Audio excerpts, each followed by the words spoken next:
Surprised হয়ে যাব ভাবতেই পারিনি। প্রতিদিনকার মতো আজকেও সন্ধ্যেবেলায় শুয়ে শুয়ে আমরা ল্যাদ খাচ্ছিলাম, হঠাৎই হাজবেন্ড ফোন দিয়ে বলছে চলো রেডি হও। আমি বলছি কেন? বলছে আগে রেডি হও তো তারপর বলছি কোথায় যাচ্ছি।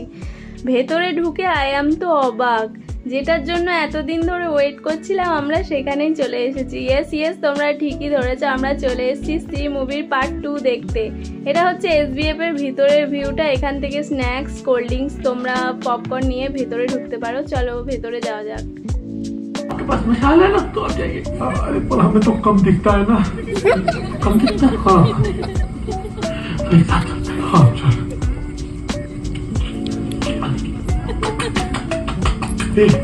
कट कट क्यों किया? ঘড়িতে বাজে 12টা 8 আর রাস্তা পুরো ফাঁকা। আমরা রাম রাম করতে করতে বাড়ি যাই। আর তোমরা আমাদের চ্যানেলটা সাবস্ক্রাইব করে রেখো। আর নেক্সট ভিডিও দেখার জন্য লাইক, কমেন্ট